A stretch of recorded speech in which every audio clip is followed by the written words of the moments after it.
나를 만드신 하나님 아버지, 죄인된 내가, 아니 존귀하신 분들이 이 시간 아버지 앞에서 기도합니다. 이곳에 임재하여 주옵소서.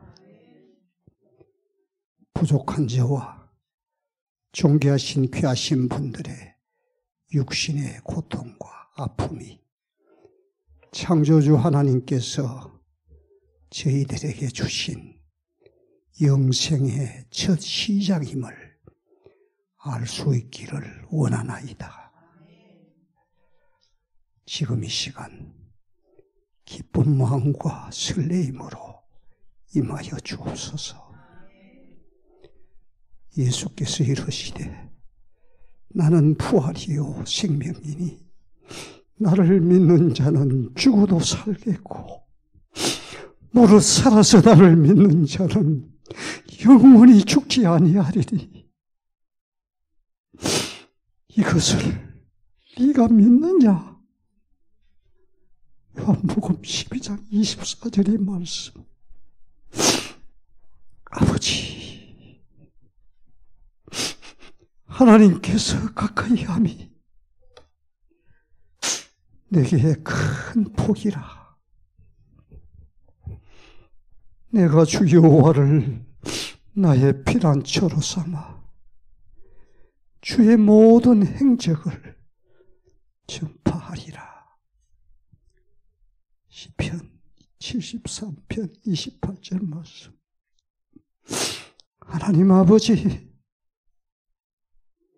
연약한 죄인과 존귀하신 귀하신 분들, 창조주 되신 하나님의 아버지의 증거품으로, 도구로, 하나님의 미랄로 사용되기를 원하옵나이다.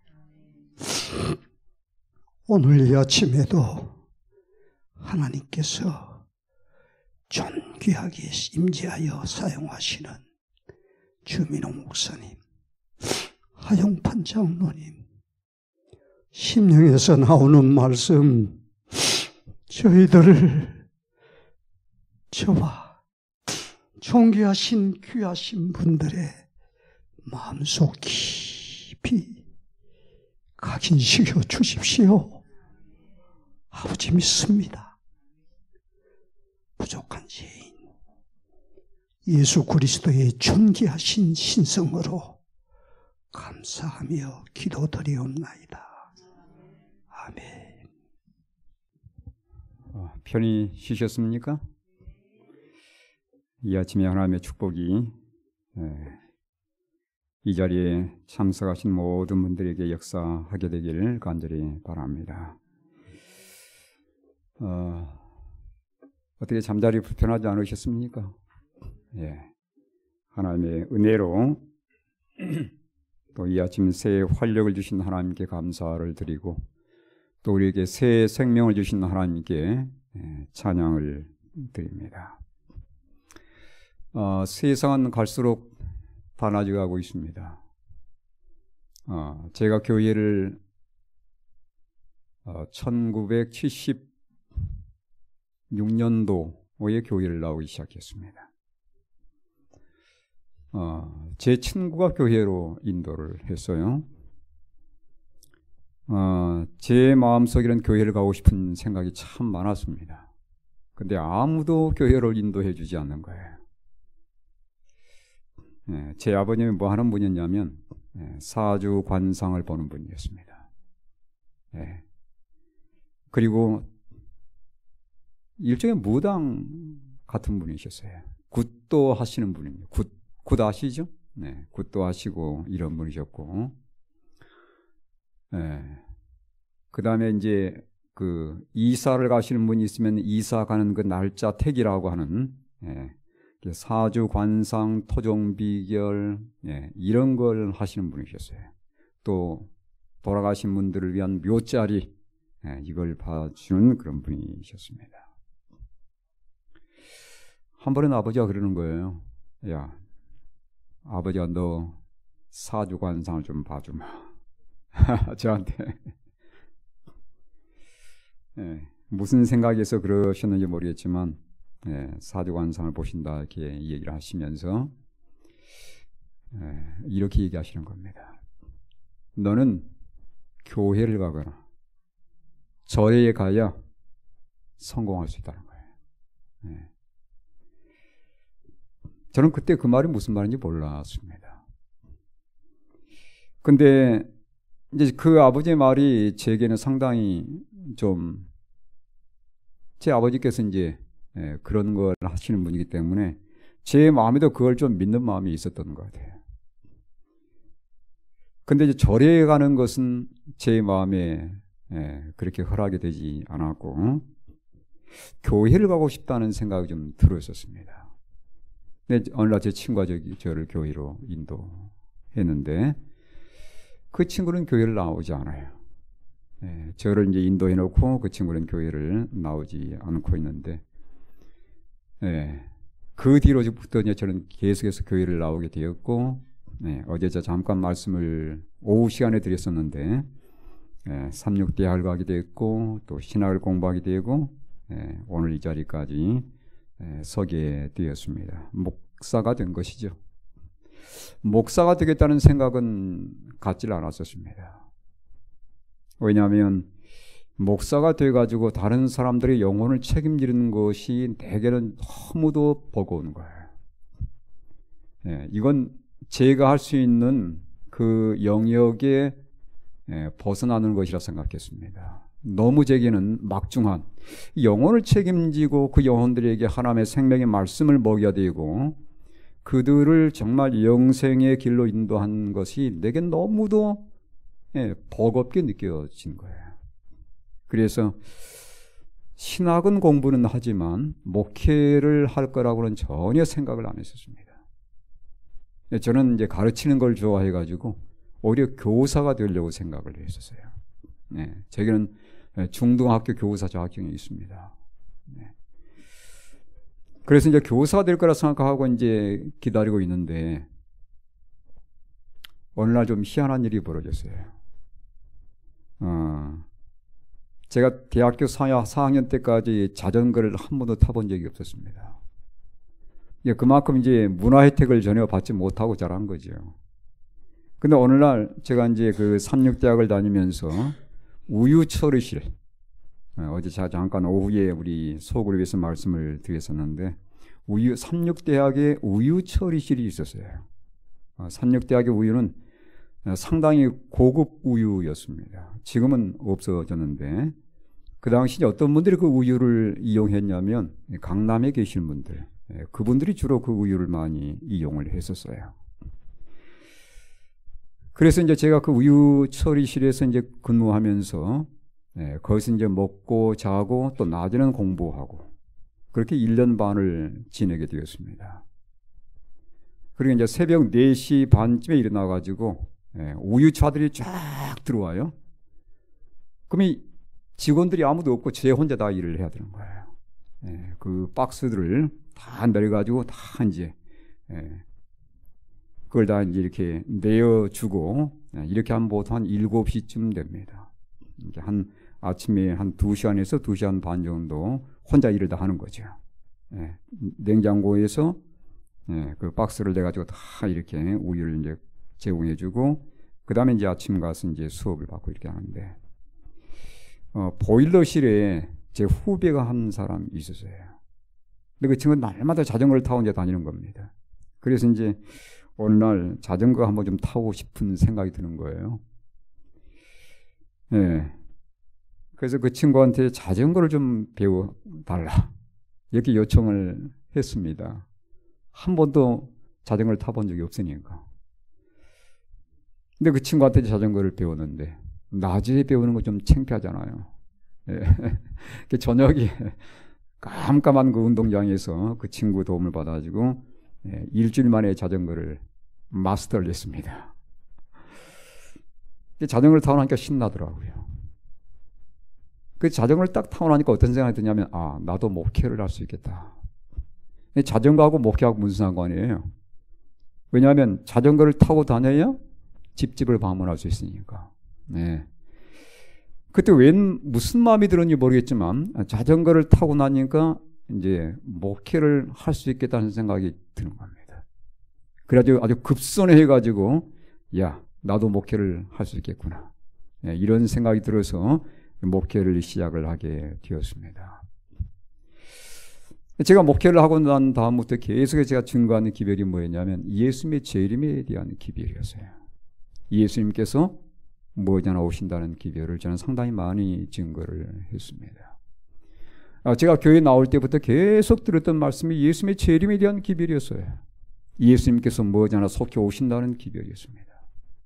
벌써 몇 년이 지났습니까? 제가 1976년도에 교회를 나오기 시작했고 1979년도에 침례를 받았습니다. 몇 년이 지났습니까? 거의 한 40여 년이 지났잖아요. 네. 근데 아직 예수님께서 오시지 않은 거예요.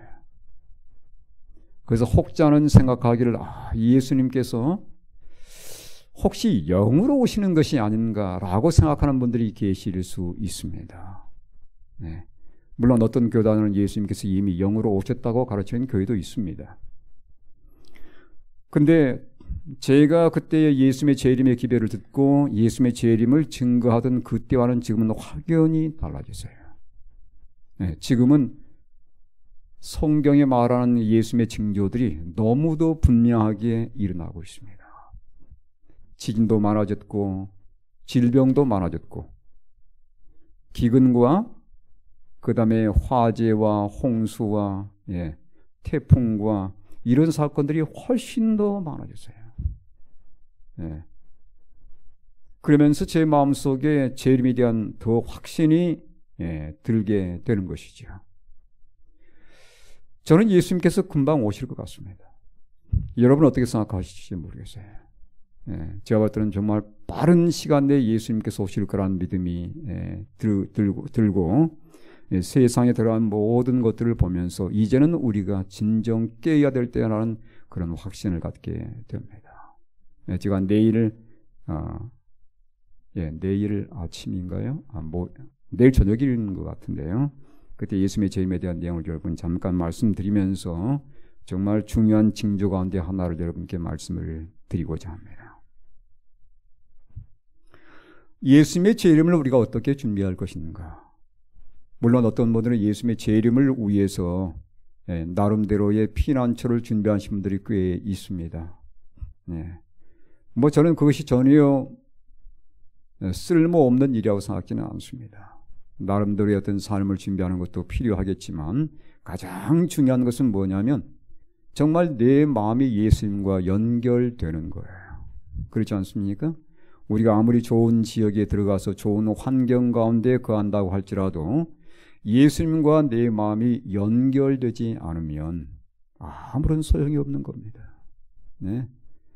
정말 내 마음 속에 예수님을 영접하고 예수님을 닮고 그리고 진정 내 삶 속에 죄를 이기는 경험이 있지 않으면 내가 물리적으로 또 육신적으로 아무리 좋은 것을 준비했다 할지라도 그것들은 아무 소용이 없는 거예요. 제가 언젠가 말씀 혹시 드렸는지 모르겠습니다만은 혹시 또 들은 분이 계실지 모르겠습니다만은 미국에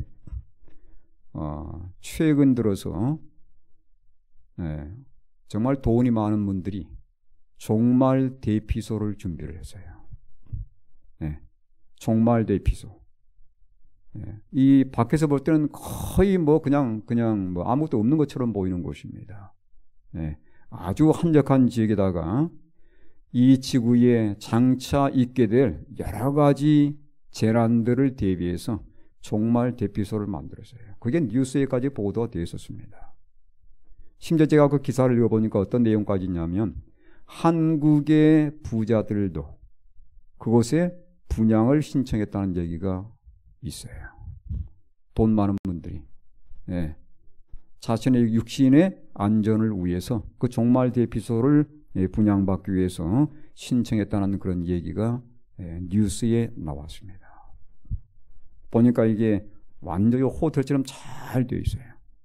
밖에 나가지 않아도 태양광을 이렇게 받을 수 있는 그런 모든 구조까지 아주 완벽하게 만들어지는 구조라고 합니다. 뭐 꽤 비싸겠죠? 네. 그래서 이제 마지막 때 혹시라도 있게 될지 모를 핵전쟁, 여기서 완전히 사람들을 보호하고 그 다음에 각종 천연재해로부터서 그들을 보호하기 위한 그런 종말 대비소입니다. 그 안에 들어가면 모든 게 다 있어요. 학교도 있고 모든 게 다 준비되어 있는 그러한 장소라고 합니다. 어떻게? 완벽합니까? 예. 여러분, 완벽한 시설일지 모르겠습니다. 사람의 눈에 볼 때는 그게 완벽한 시설일지 모르겠어요. 예. 근데 여러분,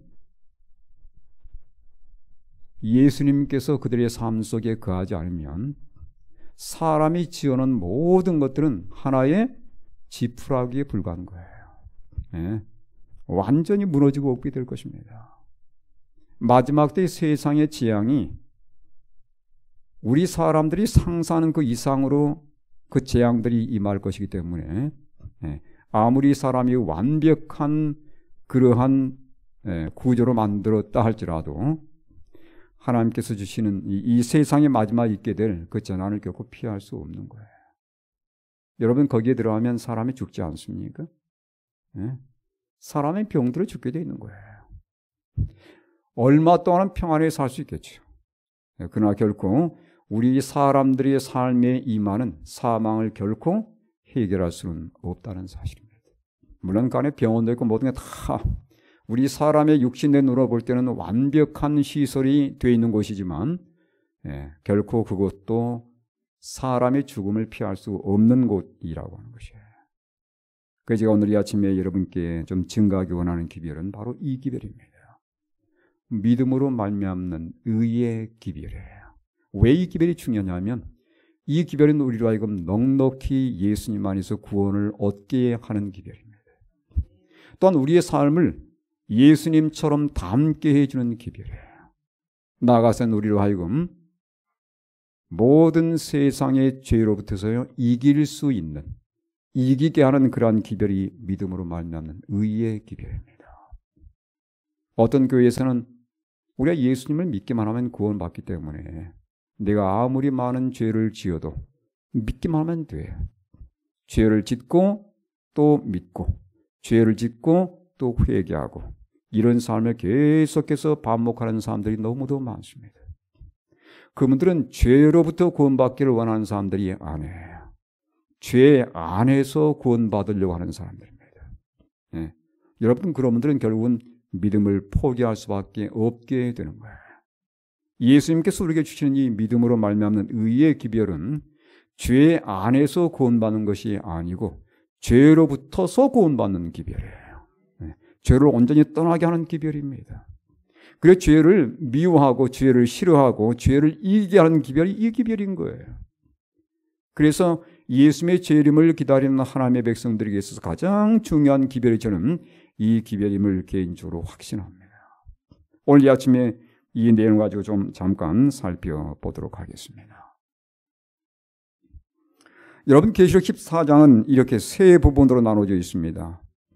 14장 1절에서 5절까지는 14만 4천인의 인맞은 자에 대한 내용이 등장합니다. 6절에서 13절까지는 세 천사의 복음의 기별이 등장해요. 그리고 14절에서 20절까지는 재림과 두 종류의 추수가 등장합니다. 자, 여러분, 이 내용을 좀 보시면 이 구조만 보아도 예수님께서 재림하기 직전에 이 세상에 증거되어야 할 기별이 어떤 기별인 것을 알 수 있습니다. 어떤 기별이에요? 세 천사의 기별이에요. 그러면 세 천사의 기별을 누가 증가할 건가? 바로 그 앞에 나와 있습니다. 14만 4천인들이 증가할 기별이에요. 이 세 천사의 기별은 14만 4천인을 형성하는 기별입니다. 이 기별을 이해하고 이 기별을 받는 사람들이 14만 4천인의 무리 속에 포함되는 거예요. 그리고 그들의 경험을 가지고 성령의 능력으로 마지막 때 증가할 기별이 바로 세 천사의 기별이 되는 것입니다. 그리고 그들이 예수님의 재림을 위해서 온전히 준비된 자들로서 서게 될 것이에요. 네. 오늘 제가 이 아침에 세 천사의 기별을 다 다룰 수는 없습니다. 그 가운데 핵심적인 내용을 함께 좀 나누도록 하겠는데요. 먼저 첫째 천사의 기별은 이렇게 시작되고 있어요. 또 보니 다른 천사가 공중에 날아가는데 땅에 거주하는 자들 곧 모든 민족과 종족과 방언과 백성에게 전할 영원한 복음을 가졌더라. 네, 영원한 복음이라고 말씀하고 있습니다. 이 영원한 복음이 뭔지를 우리가 좀 알아야 되겠어요. 영원한 복음이 무엇입니까? 왜 또 영원한 것입니까? 여기 사도 바울은 로마서 1장 2절로 4절에서 복음이 무엇인지를 분명히 얘기하고 있습니다. 복음은 누구에 대한 내용이냐면 예수님에 대한 기별이에요. 여러분, 예수님을 떠난 복음은 결코 있을 수가 없는 겁니다. 네? 예수님께서만이 복음의 핵심이라는 사실 여러분 기억하셔야 되는 거예요. 네. 내가 아무리 교회를 열심히 나왔지만 내 삶 속에 예수님께서 개입해 계시지 않으면 우리는 아직도 복음을 알고 있지 못하는 셈이 되는 것이죠. 예수님이 복음의 핵심입니다. 제가 이 말씀 한번 읽어보겠습니다. 이 복음은 하나님이 선자들을 통하여 그의 아들에 관하여 성경에 미리 약속하신 것이라. 그의 아들에 관하여 말하면 육신으로는 다윗의 혈통에서 나셨고 성결의 영으로는 죽은 자들 가운데서 부활하사 능력으로 하나님의 아들로 선포되셨으니 곧 우리 주 예수 그리스도시니라. 네. 복음은 누구에 관한 소식이에요? 예수님에 관한 소식입니다. 네. 예수님을 만나면 모든 문제 다 해결되는 거예요. 아까 우리 장로님께서 참 감동적인 기도를 해주셨습니다. 우리가 예수님을 만나고 그분을 내 마음속에 영접하게 되면 우리에게 뭐가 시작되는 거예요? 영생이 시작되는 것입니다. 여러분, 영생은 하늘에서 시작되는 게 아니에요. 예수님을 믿고 그분을 내 마음속에 받아들이는 순간부터서 우리의 삶에는 영생이 이미 시작이 되는 거예요. 네. 이 놀라운 소식이 바로 복음인데 바로 예수님을 떠나서는 결코 복음이 있을 수 없다는 것입니다. 그런데 왜 영원한 복음이라고 말씀했는가? 아담부터 예수님께서 재림하실 때까지 이 복음의 내용은 결코 변함이 없기 때문에 그렇습니다. 아담이 증거했던 기별이에요. 노아가 증거했던 기별입니다. 아브라함이 증거했던 기별이에요. 그 외에 수많은 하나님의 선자들이 증거했던 기별은 바로 오직 예수 그리스도였습니다. 네. 여러분, 침례 요한이 증거했던 기별이 바로 이 기별입니다. 네. 어린 양을 바라보라는 것이에요. 사도 바울이 증거했던 기별이 동일한 기별입니다. 예수님을 믿고 그분을 마음속에 영접하게 될 때 그 예수님 안에서 영원한 생명을 얻는다는 것, 이 기별은 아담부터서 마지막 때까지 결코 변함이 없는 거예요. 예수님이 핵심이라는 사실 여러분 기억하시기를 간절히 바랍니다. 여기 창세기 3장 15절에 최초의 복음이 주어졌는데 내가 너로 여자와 원수가 되게 하고 내 후손도 여자의 후손과 원수가 되게 하리니 여자의 후손은 내 머리를 상하게 할 것이요 너는 그의 발꿈치를 상하게 할 것이니라 하시고, 네. 이 복음이 증거되면서 아담부터서 역사의 마지막까지 예수님은 모든 인류의 복음이 되셨습니다. 여자의 후손인 예수님께서 이 세상에 오셔서 우리 모든 죄를 다 짊어지셨고 그분이 돌아가셨고 사흘 만에 부활하셨으며 하늘로 승천하셔서 이제 마지막으로 하늘에서 우리 모두를 위한 중보를 이루고 계시는데 중보가 끝나시면 다시 이 세상으로 오셔서 우리를 하늘집으로 데려가실 것입니다. 그분께서 하늘집을 다 준비해 놓으시겠다고 약속하셨어요. 네. 왜 예수님께서 이 땅에 오셨을 때 목수였습니까? 네. 예수님께서 농사에 대한 비유를 꽤 많이 말씀하시는데 그분은 직업을 몫으로 택하셨어요. 목소의 집 안에서 태어나셨습니다. 왜 예수님께서 몫으로 이 세상에서 그 직업을 선택하는 가정에서 태어나셨을까요? 목수는 집을 짓는 사람이에요. 저는 예수님께서 이 땅에 계실 때 아마 집을 지어보셨을 거라고 저는 확신합니다. 물론 여러 가지 살림에 필요한 도구도 만드셨겠지만 집을 짓는 일도 예수님께서 분명히 하셨을 것입니다. 그 예수님께서 하늘 가서 어떤 일을 하시는 거예요? 하늘 집을 위한 건축자가 되신 거예요. 그래서 예수님께서 우리에게 약속한 겁니다. 내가 가서 하늘을 위한 집을 다 준비해 놓고 그 다음에 너희를 데리러 다시 올 거야. 그런 너희가 준비하고 있어. 이렇게 말씀하시고 예수님이 떠나신 거예요. 그분께서 목사 되신 것은 바로 그것 때문입니다. 내가 너희를 위한 하늘집을 짓는 그러한 목수로서 계속 일할 것이라는 보증으로서 이 세상에서 목수로 일하셨고 그분께서 하늘집을 온전히 우리를 위해서 준비하신 후에 준비된 하나님의 백성들을 데려가기 위해서 이 세상에 오실 것입니다. 이 놀라운 소식을 갖고 있는 하나님의 백성들은 끝까지 포기하지 말고 중간에 이 세상과 타협하지 말고 끝까지 믿음을 경주하는 하나님의 백성들이 되시기를 간절히 바랍니다. 로마서 6장 23절의 말씀입니다. 우리 함께 읽겠습니다. 시작. 죄의 삭은 사망이요 하나님의 은사는 그리스도 예수 우리 주 안에 있는 영생이니라. 여러분, 죄 때문에 아담은 죽었어야 되는 것입니다. 저는 가끔 이런 상상을 한번 해봐요. 만약 아담이 하와가 주는 그 과일을 먹지 않았다면 어떻게 되었을까? 혹시 그런 생각해 보신 적이 있습니까? 그러면 누구만 죽게 되는 거예요? 하와만 죽게 되는 겁니다. 아마 하나님께서도 아담을 위해서 다른 짝을 또 만들어 주실지 모르겠어요. 그렇다면 계속 이 세상 죄 없는 인류들이 계속 이어져 갔겠죠. 그러면 하와는 어떻게 되는 겁니까? 죽는 거죠. 그러면 하나님께서는 하와에 대한 죽음에 전혀 어떤 책임을 느끼지 않으실까요?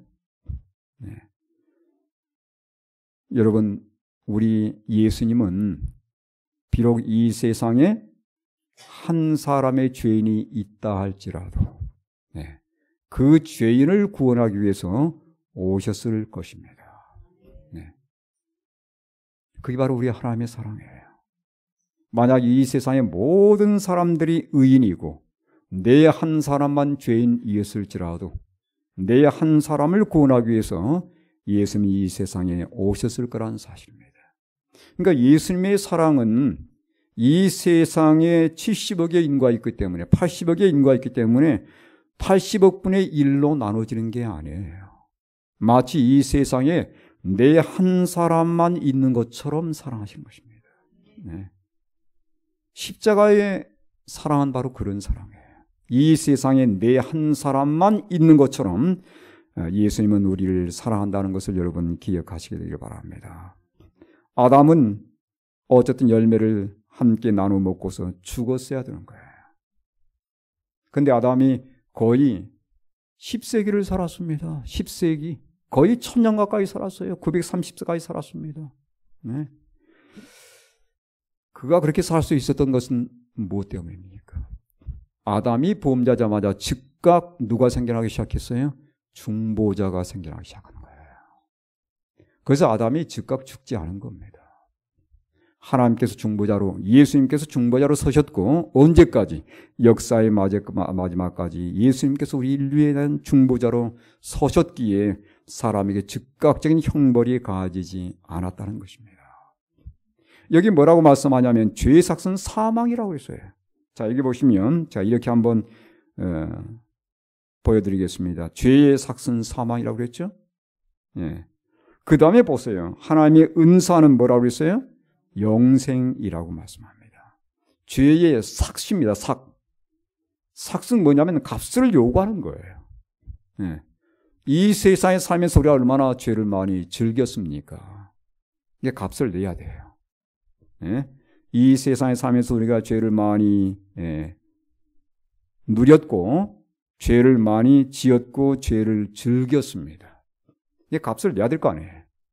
우리가 음식점에 가서 밥을 먹으면 돈을 내야 되지 않습니까? 안 되고 나오면 그 강도가 되는 거지요. 예. 죄도 마찬가지예요. 네 지금까지 죄를 많이 즐겼지 않냐. 그러니 값을 지불해야 된다는 겁니다. 그래서 우리 모두에게 마귀는 사망의 청구서를 내미는 거예요. 죄의 삭은 사망인 것입니다. 예. 이 길은 누구도 피할 수 없는 길입니다. 근데 여기 보면 하나님의 은사라고 말씀하고 있어요. 은사가 뭐죠? 선물이에요, 선물. 하나님의 선물입니다. 그건 뭐냐면 영생이라고 얘기하고 있어요. 영원히 사는 것이죠. 여기 대조가 되어 있습니다. 죄의 삭과 하나님의 은사가 대조되어 있고 사망과 영생이 대조가 되어 있어요. 네. 영생은 뭐 하는 거라고요? 영원히 사는 겁니다. 그러면 사망은 뭐예요? 어떻게 죽는 거야? 영원히 죽는 것입니다. 네. 영생이 영원히 사는 것이면 사망은 영원히 죽는 걸 말하는 것이에요. 네. 이 영원히 죽는 것을 요한계시록에는 뭐라고 표현하고 있냐면 둘째 사망이라고 말씀하고 있습니다. 네. 이 둘째 사망을 당한 사람은 아무도 없어요, 지금까지. 왜냐하면 예수님께서 중보자로 서 계시기 때문에 그렇습니다. 네. 물론 우리가 예수를 믿고서 잠을 잘 수는 있어요. 네. 그건 성경에는 잠이라고 얘기하고 있습니다. 그런데 한 사람도 아직은 이 둘째 사망을 경험한 사람은 없는 거예요. 왜냐하면 이 둘째 사망을 누가 당하셨냐면 예수님께서 당하셨기 때문에 그렇습니다. 예수님께서 우리를 대신해서 둘째 사망을 당하시고 우리로 하여금 둘째 사망에서 해방시켜 주신 거예요. 네. 때문에 예수님을 믿는 자들은 둘째 사망을 당하지 않게 되는 것입니다. 네. 우리가 예수님을 믿어도 죽잖아요. 잠을 자지 않습니까? 네. 죄의 결과인 그 잠을 당하게 되지만 그러나 예수님을 믿는 그들의 마음속에 이미 영생은 시작이 되는 것입니다. 그래서 예수님께서 오실 때 그들의 이름을 부르셔서 다 무덤에서 일어나게 만드시는 것이죠. 예수님께서 둘째 사망을 당하셨어요. 그래서 우리로 하여금 영원히 죽지 않을 수 있는 길을 제공해 주신 것입니다. 그래서 예수님을 믿고 그분을 마음속에 받아들이는 사람들은 영원히 사는 그러한 생명을 그 삶 속에 얻게 된 것입니다. 요한복음 3장 16절에 이렇게 말씀하고 있습니다. 우리 함께 읽겠습니다. 시작. 하나님이 세상을 이처럼 사랑하사 독생자를 주셨으니 이는 그를 믿는 자마다 멸망하지 않고 영생을 얻게 하려 하십니다. 그래서 예수님께서 우리를 위해서 베푸신 이 놀라운 십자가의 은혜를 내 마음속에 믿게 될 때 우리는 영원한 생명을 뭐하지 않고 멸망하지 않고, 이게 뭐냐면 둘째 사망이에요. 멸망하지 않는 것입니다. 영원히 멸망하는 거예요. 이 멸망으로부터 예수님께서 우리를 끄집어내 주신 거예요. 예수님을 믿는 모든 사람들은 이 둘째 사망을 당하지 않고 영원한 생명을 얻게 될 것을 여기 말씀하고 있는 내용입니다. 이 하나님의 복음, 정말 놀라운 특권이자 놀라운 선물입니다. 예수님을 믿는 모든 자들에게 이 선물이 제공된 것이에요. 제가 한 번은 미국에 그 출장차 가게 되는데 공항에 이제 그 미국에 도착해가지고 그 이민국을 이렇게 통과하지 않습니까? 왜 왔냐고 묻더라고요. 그래서 제가 집회가 있어서 왔다 했더니 무슨 집회냐? 이런 집회다. 당신이 뭐냐? 직업을 물어보는 겁니다. 그 내가 목사다 했더니 대뜸 뭐라고 물어보냐면 요한복음 3장 16절 외우라는 거예요. 예, 요한복음 3장 16절 외우라는 겁니다. 그때부터 제가 요한복음 3장 16절 얼마나 소중한 줄 알았어요. 아마 제가 이게 못했으면 아마 통과를 못했을 겁니다. 예, 쫓겨났을 거예요. 예, 간신히 그냥 기억하고 있는 영어로 간단하게 얘기를 했더니 한마디 했더니 그냥 바로 패스! 패스하는 거예요. 하나님의 세상을 이처럼 사랑하사. 예. 그때 이후로 패스한 그 이후로 이 말씀이 너무도 제겐 소중한 말씀이 되었습니다. 하나님의 세상을 이처럼 사랑하사 독생자를 주셨으니 이는 그를 믿는 자마다. 예. 누가 되었든 상관하지 않습니다. 예. 그를 믿는 자마다 멸망하지 않고 영생을 얻게 하려 하심이라. 하나님이 베푸신 구원의 선물을 우리가 마음으로 받아들이는 거예요. 네. 여러분 믿음 자체가 공로가 있는 것은 결코 아닙니다. 네. 내 믿음이 출중하기 때문에 그것 보고 예수님께서 구원해 준 게 아니에요. 믿음은 하나님께서 내게 주신 이 선물을 받는 손에 불과한 것이에요. 네. 여러분 아무리 좋은 선물이 제공돼도 내가 그걸 손을 뻗어서 받지 않으면 그 내게 안 되는 겁니다. 네? 우리 각자에게 예수님께서 이 구원의 선물을 배정해 주셨는데, 배달해 주셨는데 이걸 내 삶 속에 받아들이지 않으면 이 손을 뻗어서 받아들여야 되는 거예요. 이 구원이 결코 내게 아무런 의미가 없게 되는 것이죠. 그래서 이 성경 보면 요한복음에 이런 말씀을 하셨어요. 제가 이 스크린 넣지는 않았습니다만 요한복음 16장에 보니까 예수님께서 이렇게 말씀을 하셨습니다.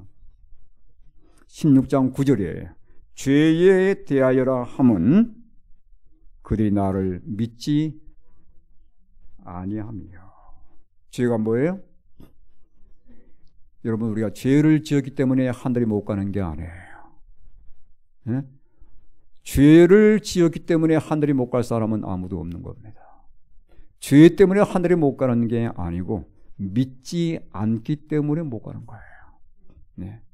예수님께서 우리에게 모두에게 뭘 배달해 주셨는데, 놀라운 구원의 선물을 배달해 주셨는데 그걸 내가 내 것으로 받아들이지 않는 겁니다. 네. 믿지 않아서 하늘에 못 가는 거예요. 믿음은 참으로 중요한 것이죠. 네. 그 자체에 아무런 공로는 없지만 예수님께서 제공하신 그 놀라운 구원을 내 삶 속에 받아들이는 그 역할이 바로 믿음이라는 것이에요. 우리는 믿음으로 구원을 얻는다고 그래서 이렇게 말씀하는 겁니다. 에베소 2장 8절에 보니까 너희는 그 은혜에 의하여 믿음으로 말미암아 구원을 받았으니 이것은 너희에게서 난 것이 아니요 하나님의 뭐라? 선물이라 그랬습니다. 네. 하나님께서는 야 가만 보자. 네가 믿는가 믿지 않는가 보자. 네가 믿으면 내가 선물 주고 믿지 않으면 안 줄 거야. 이런 분이 아니에요.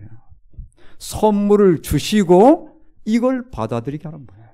네. 하나님께서 믿음의 조건을 먼저 제공하시는 분이 아닙니다. 선물을 먼저 주시는 거예요. 네. 그래서 값 없이란 말을 쓴 겁니다. 좀 이따 보겠습니다만은. 예, 하나님의 선물이라고 그랬잖아요. 선물. 예? 선물 받아보신 적 있습니까? 공짜예요. 공짜. 네가 선물 줬으니까 너 뭐 대신 해줘야 돼? 이건 선물이 아니고 뭐라 그래요? 뇌물. 예, 그건 선물이 아니고 뇌물이에요. 예, 선물은 전혀 대가를 바라지 않고 주는 게 선물입니다. 선물이에요. 이미 다 준 거예요. 조건을 전혀 따지지 않습니다. 그냥 선물이에요. 네. 이 선물을 그냥 받아들여야 되지 않겠습니까? 이게 바로 뭐냐면 믿음이라는 거예요. 네가 믿음이 좋고 네가 잘났고 네가 배경이 너무 좋으니까 내가 이거 줄게. 그게 아니란 얘기예요. 우리의 형편은 정말 말할 수 없는 형편이고 연약하고 죄인이지만 하나님께서 우리의 형편을 아시고 모두에게 값 없이 선물을 다 제공해 준 겁니다. 네? 우리가 믿기 전에 네? 믿음도 없는 때에 그냥 선물 주시는 거예요. 네? 그러면서 우리가 예수님을 믿는 그 내게 배달된 그 선물을 하나님의 성령의 은혜에 의해서 하나님의 사랑을 깨닫고 내 마음속에 받아들일 때 내 삶 속에 역동적으로 역사해서 이 선물이 우리로 하여금 하나님께서 원하시는 그 구원에 이르게 역사하는 것이죠. 여기 믿음으로 의롭게 된다고 말씀합니다. 우리가 믿음으로 구원 얻고 믿음으로 의롭게 된다고 말씀하는데 갈라디아 3장 24절에 이같이 율법이 우리를 그리스도께로 인도하는 초등 교사가 되어 우리로 하여금 믿음으로 말미암아 의롭다함을 얻게 하려 함이라.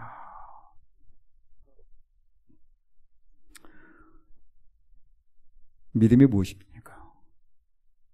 자, 아까 제가 믿음은 손을 뻗어서 받아들인 거라고 그랬죠? 네. 그 단순한 표현을 그렇게 얘기할 수 있고요.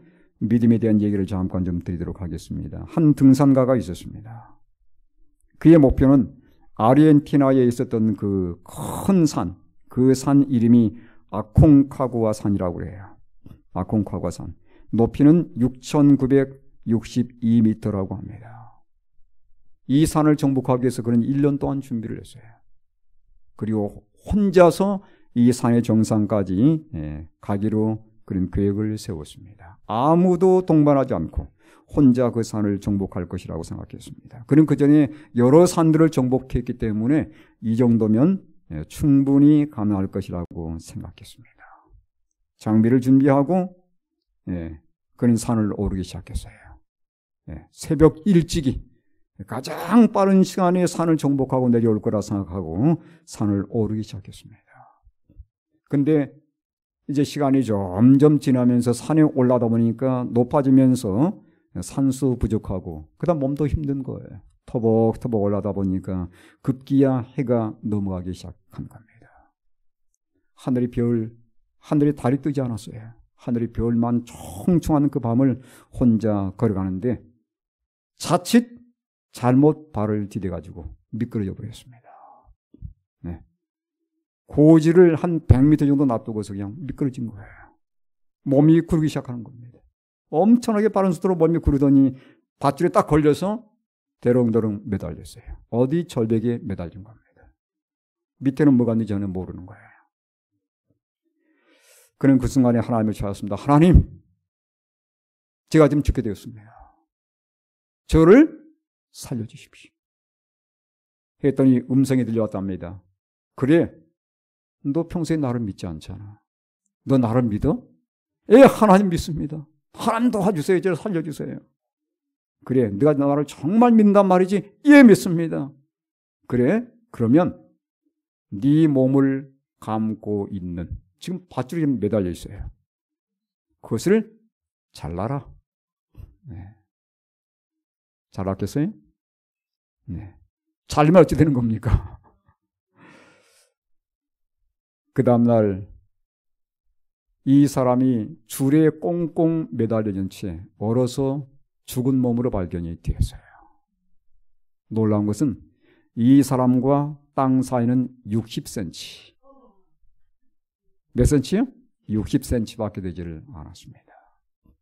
그가 잘랐다면 사는 거죠. 여러분, 믿음이 무엇입니까? 우리는 과연 믿는 것입니까? 성경이 믿음을 이렇게 이야기하고 있습니다. 믿음이란 뭔가? 요한복음 1장 12절에 영접하는 자 곧 그 이름을 믿는 자들에게는 하나님의 자녀가 되는 권세를 주셨으니. 믿는 게 뭐예요? 영접하는 것입니다. 마음속에 예수님을 받아들이는 거예요. 네. 혹이라도 아직 마음속에 예수님을 영접하지 않으신 분이 계시다면 꼭 여러분 예수님을 마음속에 영접할 수 있게 되길 바랍니다. 그분이 내 삶에 들어오실 때 내 삶은 그때부터 달라지기 시작하는 거예요. 영접하는 것입니다. 근데 영접하는 것뿐만이 아니고 이런 표현도 있어요. 누가복음 16장 11절에 보니까 너희가 만일 불의한 재물에도 충성하지 않으면 누가 참된 것으로 너희에게 맡기겠느냐. 예, 이 맡긴다는 말이 뭐냐면 믿다라는 뜻입니다. 똑같은 영접할 때 그 믿음이라는 것과 똑같은 표현이 여기에 사용되고 있어요. 그러니까 믿음은 뭐라고 정의할 수 있냐면 이렇게 정의할 수 있는 겁니다. 믿음은 예수님을 영접할 뿐 아니라 뭐 하는 거예요? 그분께 내 삶을 맡겨드리는 경험이에요. 많은 분들이 마음에 예수님을 영접했다고 주장하지만 맡기는 지점까지는 나가지를 않는 것입니다. 예수님을 내 삶 속에 받아들이고 그분께 온전히 내 삶을 책임져 주도록 맡기는 경험이에요. 이 경험이 성경의 진정한 믿음이라고 하는 것입니다. 그냥 말로만 예수님을 믿는다고 고백하는 것은 의미가 없는 거예요. 예수님을 마음속에 영접할 뿐만 아니라 내 삶을 그분께 맡겨드릴 때 그때부터 내 삶 속에 기적은 시작이 되는 것이죠. 여러분, 과거의 제자들이 이런 경험을 했습니다. 성경에 말한 참된 믿음 먼저 보겠습니다. 자, 이 사람의 믿음이 있는 사람 같아요? 없는 사람 같아요? 예수님이 지금 마음 문 밖에 있어요. 그리고 마음의 의자에는 누가 차지하고 있는 겁니까? 내가 차지하고 있어요. 믿는 사람 같아요? 이건 전혀 믿지 않는 사람들의 모습입니다.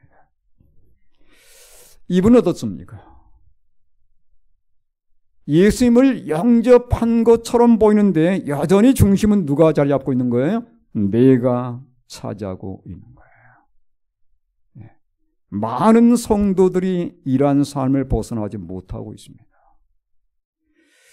이런 분이 있습니다. 예수님을 마음에 영접할 뿐만 아니라 마음의 중심을 누구한테 맡겼어요? 예수님께 맡긴 자들이에요.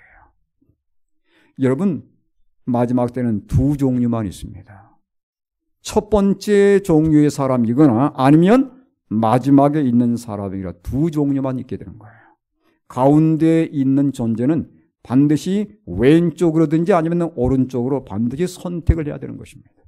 중간지대는 없는 거예요. 그래서 여러분, 이 역사의 마지막에 사는 하나님의 백성들로서 저는 우리 모두가 여기 마지막에 있는 오른쪽 끝에 있는 이 믿음을 소유할 수 있게 되길 바랍니다. 예수님을 마음에 영접할 뿐만 아니라 그분께 마음의 중심을 맡겨드리는 것, 이게 진정한 믿음이라는 거예요. 여러분, 여기 그 성경에 한 예가 나와 있습니다. 예수님을 영접하기는 했지만 그분께 맡겨드리지 않았기 때문에 일어나는 사고가 있어요. 이게 갈릴리의 풍랑 사건입니다. 여러분, 우리 잘 아는 얘기죠. 그날 저물 때에 제자들에게 이르시되 우리가 저편으로 건너가자 하시니 그들이 무리를 떠나 예수를 배에 계신 그대로 모시고 가며 다른 배들도 함께 하더니 큰 광풍이 일어나며 물결이 배에 부딪혀 들어와 배에 가득하게 되었더라. 예수께서는 고물에서 베개를 베고 주무시더니 제자들이 깨우며 이르되 선생님이여 우리가 죽게 된 것을 돌보지 아니하시나이까 하니 예수께서 깨어 바람을 꾸짖으시며 바다더러 이르시되 잠잠하라 고요하라 하시니 바람이 그치고 아주 잔잔하여지더라. 이에 제자들에게 이르시되 어찌 이렇게 무서워하느냐 너희가 어찌 믿음이 없느냐. 뭐가 믿음이에요? 예수님을 영접할 뿐만 아니라 그분께 맡겨드리는 경험을 해야 되는 것입니다. 여러분, 예수님을 배에 영접했어요. 그런데 예수님을 배에 영접하긴 했지만 풍랑이 일어났을 때 그들은 어떻게 했었습니까? 예수님을 깨우지 않았습니다. 맡겨드리지 않는 거예요. 예수님 지금 어디서 주무시냐면 배의 고물에서 주무십니다. 고물이 어느 쪽이라고 그랬습니까? 앞쪽이에요? 뒤쪽이에요? 앞쪽? 뒤쪽?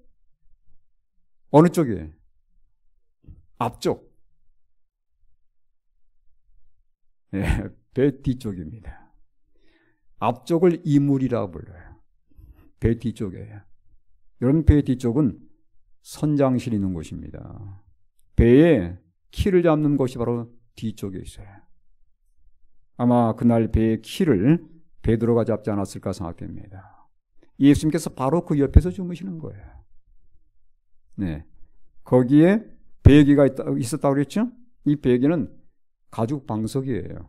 배에 선장이 깔고 앉는 가죽 방석입니다. 키를 잡고 있는 사람이 깔고 있는 방석이에요. 거기에 예수님께서 주무시는 거예요. 무슨 의도가 있는 겁니까? 이 배키를 내게 맡기라는 것이죠.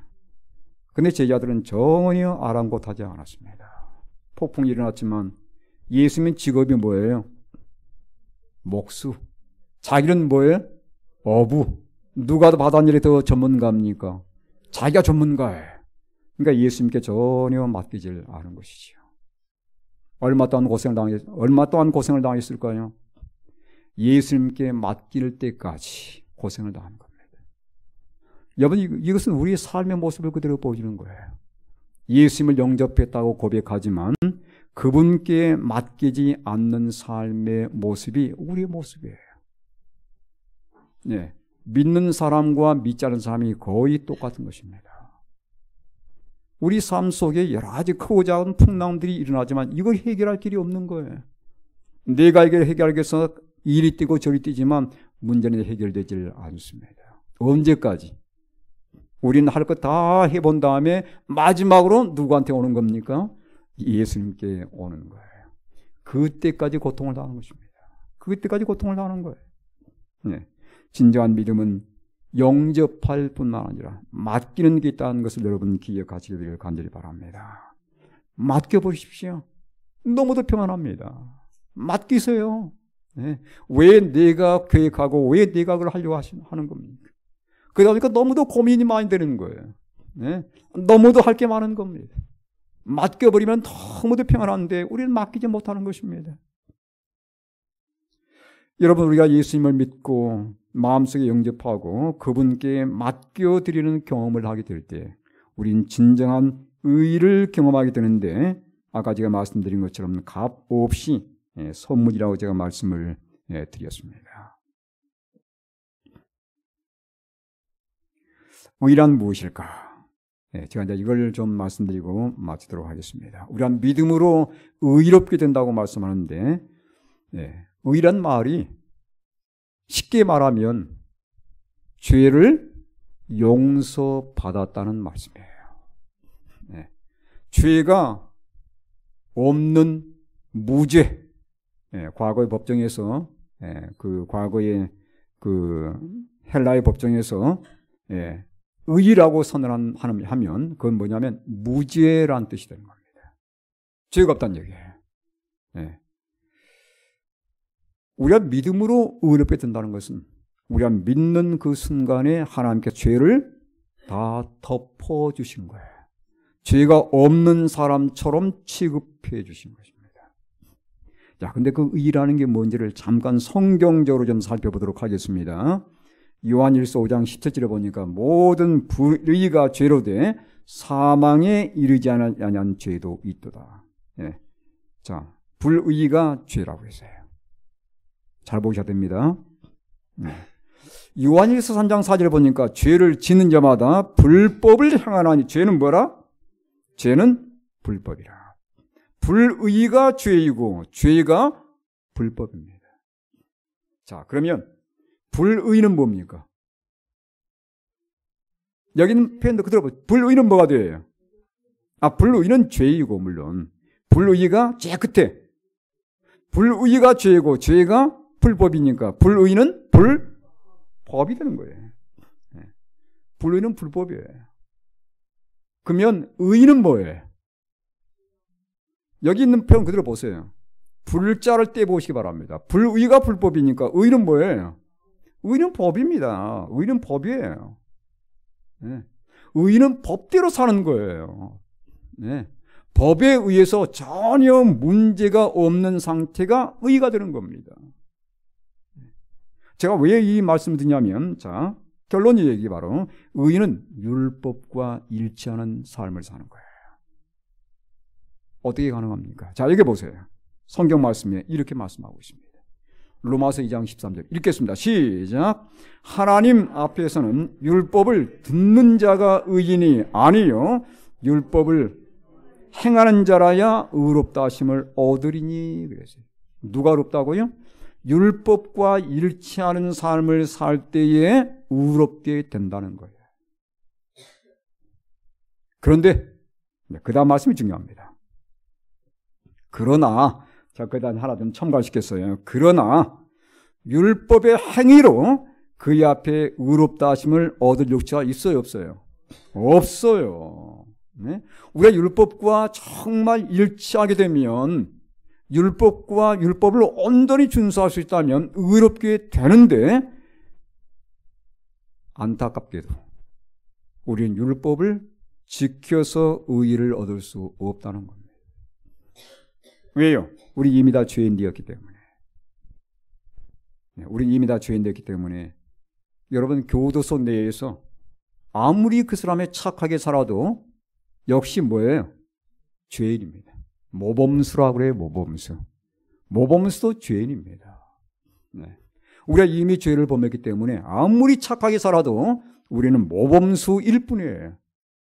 결코 의인은 아니라는 사실입니다. 네. 그래서 여기 의인은 믿음으로만 가능하다는 것이죠. 네. 우리가 예수님을 믿게 될 때에 예수님께서 율법을 완전히 지키신 분이시기 때문에 그 예수님이 내 안에 들어오시면 율법을 온전히 지킨 것으로 간주가 되는 것이죠. 그래서 의롭다고 선언하는 것입니다. 자, 여기 말씀 보십시오. 의인은 아까 제가 법이라고 말씀드렸죠. 법은 십계명인데 이건 사랑을 가르치고 있습니다. 그렇습니까? 예. 이 사랑은 바로 결국은 예수님의 품성이에요. 다 연결되어 있습니다. 의인은 하나님의 법과 일치되는 것이고, 이 하나님의 법은 우리에게 사랑을 가르쳐 주는 것이고, 그리고 의인은 이 하나님의 이 사랑은 결국은 하나님의 품성의 대명사예요.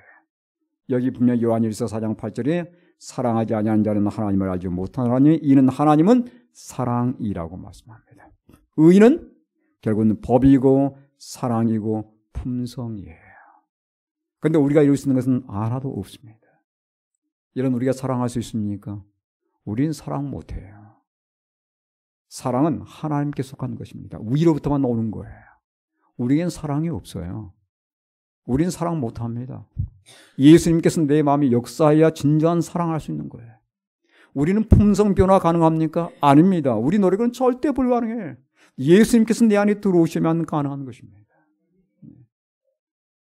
그래서 의인은 하나님의 법과 일치하는 것이고, 의인은 결국은 하나님의 사랑을 내 마음속에 품는 것이며, 결국은 하나님의 품성을 내 삶 속에 이루는 것인데, 이건 사람의 노력으로는 절대 불가능한 것입니다. 이건 예수님께서 내 마음속에 들어오실 때만 가능한 것이에요. 제가 우리 소급에 있는 분들이 잠깐 좀 말씀드렸습니다. 그러나 이건 좀 넘어가겠습니다. 여러분 다 아시는 내용일 것이기 때문에 의라고 하는 거, 여러분 의라는 것은 바로 양 밑에 나를 두는 경험이에요. 날마다 예수님께 내 자신을 맡겨드리는 경험입니다. 그러한 경험을 사는 사람들 결국은 열매를 맺게 되는데, 이 열매가 바로 뭐냐면 예수님의 품성이에요. 예수님의 품성입니다. 사랑과 희락과 화평과 오래 참음과 자비와 양선과 충성과 온유와 절제라고 말씀합니다. 내 마음속에 예수님을 영접하게 되면 예수님께서 온전히 이룬 것이기 때문에 내가 이 말씀을 이룬 것처럼 취급을 받게 되는 것이죠. 성령의 열매 한 가지라고 했습니다. 9가지 맛이 그 안에 들어있는데 사랑은 열매의 출발이에요. 내 마음속에 예수님이 들어오고 그분께 내 삶을 맡길 때 하나님께서는 그분의 사랑으로 내 삶 속에 열매가 맺히도록 도우시는 것입니다. 완성은 뭐예요? 절제로 완성돼요. 성령의 열매는 사랑으로 시작되고 절제로 완성된다는 것을 여러분 기억하시기 바랍니다. 절제를 무시하면 안 돼요. 절제가 빠지면 열매가 완성이 안 됩니다. 사랑으로 시작되고 절제로 완성되는데 이 모든 것이 예수님으로 말미암아 이루어진다는 것을 여러분 기억하시게 되길 바랍니다. 내가 그리스도를 못 박았음을 기억하고 믿고서 겸손히 그분 앞에 엎드릴 때 우리는 날마다 의를 경험하게 되는 것입니다. 다시 한번 결론 드리겠습니다. 의는 법이고 법은 사랑을 우리에게 말씀하고 있으며 사랑은 바로 하나님의 품성이라는 것입니다. 결국은 우리가 이 의를 얻는 길은 예수님께서 내 안에 들어오시고 그분께 내 삶을 온전히 맡길 때 우리 삶 속에 이루어지는 그러한 경험들임을 여러분 기억하시게 되기를 바랍니다. 이것이 마지막 때에 우리가 경험해야 될 내용들이에요. 이게 결국은 셋째 천사의 기별입니다. 자, 이 말씀은 제가 이제 시간 다 됐기 때문에 자, 이 말씀 좀 드리고 마쳐야 되겠네요. 예. 여기 셋째 천사의 기별이 바로 이겁니다. 성도들의 인내가 여기 있나니 그들은 하나님의 계명과 예수에 대한 믿음을 지키는 자니라. 하나님의 계명을 지킨다는 건 뭘 의미하는 것입니까? 더 이상 죄와 상관없는 생애를 사는 것을 의미하는 것이에요. 계명을 지킨다는 것은 상당히 놀라운 의미가 있는 것입니다. 그냥 내가 단순히 안식일을 지키고 단순히 내가 하나님의 계명대로 산다는 걸 의미하는 게 아니에요. 여러분, 계명을 지킨다는 것은 더 이상 죄와 상관없는 생애를 사는 걸 말하는 거예요. 어떻게 가능합니까? 믿음으로서만 가능한 거예요. 예수님이 내 마음속에 들어와 있고 그분께 내 삶을 맡겨 드릴 때 우리는 하나님의 계명을 온전히 이루는 의의 생애를 살게 되는 것이고, 그때 정말 흠 없는 삶이 이루어지면서 우리가 14만 4천인의 예수님께서 주신 그 온전한 삶을 이루게 되는 것이죠. 이게 이제 셋째 천사의 기별입니다. 이 모든 것이 다 믿음으로 만나는 의 속에 포함되어 있는 내용이에요. 우리의 삶은 예수님을 떠나서는 절대 변할 수 없는 삶입니다. 오늘도 우리의 삶의 주제는 예수님이 되어야 되는 것이에요. 예수님께서 나를 위해서 그 주신 십자가의 은혜, 여러분 이 은혜를 기억하시고 예수님께서 내 삶의 주인 되시고 그분께 맡기는 경험을 통해서 내 삶이 꾸준하게 그분을 닮아가게 될 때에 우리는 하나님의 계명은 물론이고 예수에 대한 그 믿음을 통해서 하나님을 전적으로 닮게 되는 삶을 살게 될 것이고 우리 삶 속에 풍성한 열매가 맺혀지게 될 것입니다.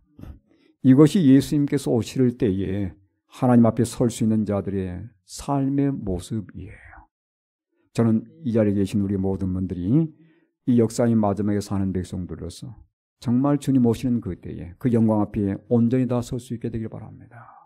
그것은 믿음으로 말미암는 의의 경험을 통해서 진정으로 죄를 이기고 참된 사랑을 우리 마음속에 품고 예수님을 닮게 되셔서 하늘에 가서도 계속해서 그 사랑을 이어가는 우리 모든 믿음의 성도들 되길 간절히 바라면서 말씀을 마치겠습니다. 기도하겠습니다. 하늘에 계신 자비로우신 아버지 하나님, 저희들을 사랑하셔서 독생자 예수 그리스도를 보내주셔서 참으로 감사를 드립니다. 우리가 영원히 살 수 있는 길은 독생자 예수 그리스도를 내 마음속에 영접하고 그분께 내 삶을 맡겨드리는 것임을 다시 한번 깨우쳐 주셔서 감사를 드립니다. 우리에게는 아무런 공로가 없습니다. 우리는 우리 자신의 품성을 변화시키기 위해서, 못된 우리의 품성을 변화시키기 위해서 우리는 아무것도 할 수 없는 참으로 연약한 백성들입니다. 예수님을 저희들에게 보내주셔서 예수님 안에서 다시 일어설 수 있는 힘을 주심을 감사를 드립니다. 오늘도 우리의 시선을 십자가 예수님께 고정할 수 있도록 인도해 주시고 그 예수님을 내 마음속에 모셔드리고 그분께 내 삶을 온전히 맡겨드리는 그 믿음을 통해서 예수님을 더욱더 닮아가는 저희가 되게 인도하여 주시옵소서. 우리의 삶 속에 여전히 죄의 문제가 남아 있습니다. 자비로우신 주님이시여, 예수님께서 죄를 이기신 것처럼 저희도 이기기를 원합니다. 그래서 흠 없는 백성으로 주님 앞에 서기를 원합니다. 주님 저희들을 도와주시고 저희들을 붙들어 주시옵소서. 날마다 저희들의 삶 속에 주님을 영접하는 그 마음 끊이지 않게 하시고 그분께 내 삶을 맡겨드리는 그 경험을 날마다 이어가도록 도와주시옵소서. 참된 그리스도의 삶, 그리스도의 그 아름다운 품성이 우리 안에 열매로 맺혀지도록 축복해 주시옵소서. 주의 사랑과 은총이 우리 모든 믿음의 성도들에게 함께하길 간절히 빌고 원하오며 사랑 많은 예수님의 귀하신 이름으로 간절히 기도드리옵나이다. 아멘.